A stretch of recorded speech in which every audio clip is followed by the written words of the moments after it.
In this video, we'll be talking about manifestors, and then if your client or future client is a manifestor.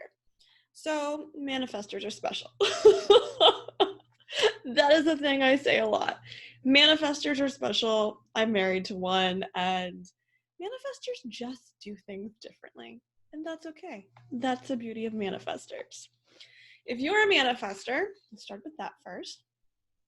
Know that you are here to really help people get that kick in the pants, to help people start moving, to even, help them gain momentum. And your question with this is, how can you highlight how you're helping people gain that momentum? And really, that could be a piece that shines as part of your marketing forever, in that you are the person that will consistently help people get momentum and get moving on their ideas, instead of just storing their ideas or, halfway completing them and then sitting on them, or instead of having that thing that they want to do for forever. Like, I used to know the statistic of how many people want to write a book but never do, and it's a ton of people. And it's like, what if they all just had that manifestor behind them, helping them get that push and keeping them accountable to writing that book or doing whatever that they are doing?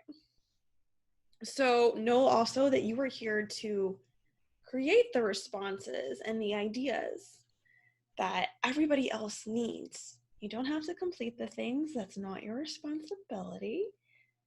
But you are here to be that spark. And I wish I knew car pieces better so I could make an analogy, but just insert that here if you know anything about how cars work, because I don't. Your job with all of this is waiting for the timing to be right, sitting on whatever idea you have, knowing that the timing's right, informing the people who are going to be affected by it, and then moving. So if it's something you're doing in your business, that means informing your audience. The T's, which I talk about a lot, is the perfect thing to do. But also know with this, as soon as you inform, that you almost see it as opening the door. That allows people to come be in your energy. And that's why that step is so important, even though you're going to feel like it slows you down. We also trust that the people who are not right for you are the ones who are going to feel a little bit of pushback and may not feel drawn in. That's okay. There is also the kind of the flip side of manifestors can create tension. That's just part of what they do, and it is okay. And that tension can be what helps people gain results. So I look at it as, you can be creating positive tension in the right people so that they can move forward. And in sales, just something to be aware of with that. For me, I think of it as, first you're informing.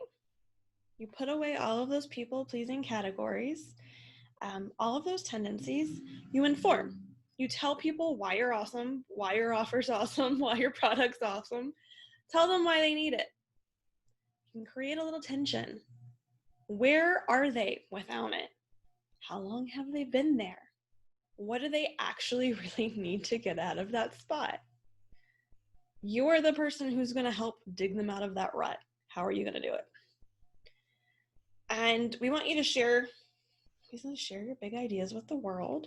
Share that vision and give us that glimpse of what you see as possible behind what you're creating and all of the aspects of it. Let us, kind of peek behind the curtain. We're thinking of Wizard of Oz terms. As a manifestor, I generally recommend shorter programs. I would not necessarily recommend that a manifestor run a year-long mastermind, unless, say, each quarter has the same structure, but it's a different theme. I really like having the same type of program that has a different theme as something manifestors do. I have seen it work quite well. One of my clients consistently ran I'm trying to think of length of time. It was actually shorter than I kind of thought. I think it was only 21 days.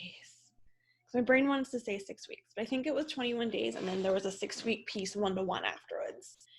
And so every other month she ran this 21-day thing, different theme each time, depending on what she was inspired by. Each time that led people into a 6-week 1-to-1 intensive. So it would fill her 1-to-1, and then she would just repeat throughout the whole year, depending on, whatever inspired her, because we couldn't predict that part. But that way she always had that structure to rely on, even though we can't predict what is going to inspire a manifestor at any point. And to me, I like creating those. Know that you also just need flexibility and time and structure so that you can create when you're inspired, so that you can actually follow that inspiration. And that's just going to make you a lot less stressed. It's going to lessen any friction and lessen any chances of people being overwhelmed by your energy and potentially repelled by it. You're supposed to create when you feel like it. So create when you feel like it. Take a break when you feel like it. Others don't have to understand. It's, something fascinating as I live with a manifestor I watch, and I'm just like, I don't understand how this works, but because it's different than me as a Manny Gen, but I can't say anything about, go and do the thing and then sit on the couch and, rest, whatever you need. It's okay. You work on your own timing, accept it, figure it out, and work with it. Same thing with marketing. You don't have to market like anybody else. You don't have to market on anyone else's timeline, because what is right for you may be shorter, it might be longer. In general, like for most people, I recommend longer launches. For a manifestor, maybe not, because otherwise you might get tired of it, and we need your energy to be sustainable through it. Something I actually say a lot is manifestors are the only type, the only type who can actually like do that phrase of throw spaghetti at the wall and see what sticks. That is something manifestors, you can have free reign to do that, because you're supposed to start lots of ideas and then only kind of like feel it out and only stick with what truly feels good. That's what you're supposed to do. So what I want you to do, besides doing that, make sure that you're telling people what can shift really clearly when working with you, and let go of any of like the wishy-washy language of like could, maybe, even sort of like even things like if this feels good to you. Those may not be the best for a manifestor, because really you just inform. There is no wishy-washy. Own what you do and tell us. And there is no guarantee on anything. Like we can acknowledge that. It doesn't have to be, like you will get $100,000 if you work with me, but it can be you'll learn the process to open up your business to make $100,000. And there's a difference there. And obviously it's gonna be different depending on what you're doing, but own what you do.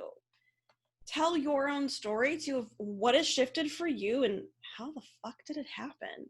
Make that a really important piece of what you're doing. If let's say you're selling something on wealth and money mindset and shifting all of the energies behind it. Okay, well, what did you do?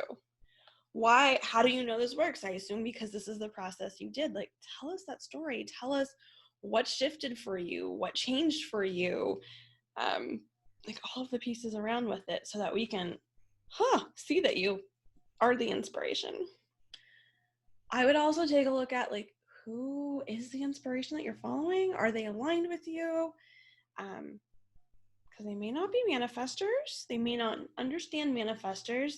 And it's like how can we peel back the layers and stop listening to really the things that people tell you that you need to do or should to do? Because you're a manifestor. There is no need. There is no should. There's just, what do you feel inspired by? And I know that sounds really simple, but it can be that simple. And with that, the number one advice that I give all manifestors is take out a notebook, start with this question: where can you get out of your own way? Because if you're not in your own way, if you're not listening to the shoulds or the coulds or the need to be doings, what are you actually wanting to do? What are you actually inspired to do?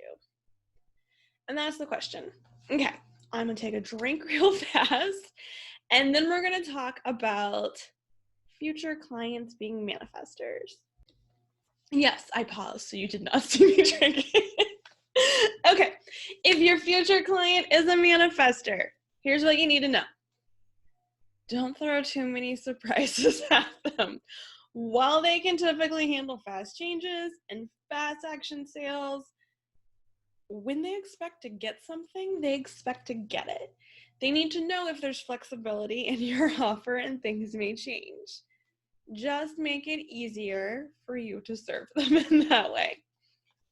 When you're selling to them, usually, not always, but usually, they don't need to go through the nitty-gritty of every single detail. You don't need to go through the sales page list of you get this and this does this and you get this and this does this and this is why you want it. They want the overview. They want the bare facts. And give them that first and then see what else they need, just to make this a lot faster, because most manifestors are going to make decisions quicker than you expect, or they just want to get a little bit of clarity, a little bit of answers, and move on. The fastest sales conversation I've ever had was with a manifestor. We hopped on the phone. It was maybe 10 minutes. And most of that time was just us connecting and making sure we liked each other. And then it was okay, I have one question. I don't need to talk about anything else. I have one question. I answer her one question. And she goes, okay, how can I pay you? Fabulous, right? So you don't need to overwhelm them with the details. I will say, give the most important details first. This is just general when talking to a manifestor. Give the most important details first, because that's what's going to get heard and understood. Example that I like to give, in fact, I've used this today with somebody, is if I'm talking to my husband, who's a manifestor, and I say, let's say he asked, do we have everything we need for dinner? And I'm like, okay, we have everything besides peppers. To me, that is a, normal way of answering. To him, he hears we have everything. And then at dinner time, he's like, we can't make meatloaf, we don't have peppers, or whatever it is. And it's just with a manifestor, you have to hit them with what you want them to hear first sometimes. There. Also with this, it doesn't mean brush past things. It just means you don't have to give a 30-minute pitch. Start with those important pieces first. Focus on what's going to shift for them. What does this actually do for them? How? Why do you believe they need this? That may be all they need. For most types, I like to ask them questions and give them a little bit more options. With this case in manifestors, would not give them options of several offers and then ask them which they think is best. Instead, I want to inform them what I think is the best decision for them, explain why, and then pull back and let them make their decision. Again, informing as opposed to just opening random doors. And know that manifestors are likely getting sick of getting stuck on completion. So it's if you can find a way to help them complete or help them move forward, that's usually going to be a big thing. They know where they want to go most cases. It's just how do they actually follow the roadmap to there? It's they get in the car, but how do they get where they want to go instead of oh, I'm inspired, let me go way over here. And when calling them in, you also need to inform them, which can be fun, cool. Inform them what's coming. So I like to, in my offers, on the tangible side, tease out changes and offers that are coming with my business. It's a good thing to do anyway, because you're building those energetic pathways, but especially good for bringing in manifestors, and it helps them energetically adapt. On the energetic side, that can be a plus on working with your signifiers or your client board doing these things a little earlier than you might usually, so that again, you are giving the manifestors time to be energetically informed. Can be as simple as you going into quantum work and pulling everyone in, or even like making the intention to call in any manifestors and let them know like, hey, energetically, this is open. You can come in now. You can play with that, see what fits for you. Know that while serving them, they're going to need somebody who adapts, who's not going to try to keep them to like a 1, 2, 3 structure, because it's never going to be a 1, 2, 3 structure. They also need somebody who's going to help them move forward with their inspiration, trust their own instincts, and to really feel into their own energy. They may need support completing projects. Maybe you, it might be somebody else. They may need support creating a cycle with what they're doing so that it can actually stick. So those are the things that I would think about when talking to them, when making sure that offers are aligned for them, and when fully bringing them into sales or bringing them into marketing. Okay, so that sums up manifestors. And if your clients are manifestors, you can catch the next video to go into other human design types. Bye!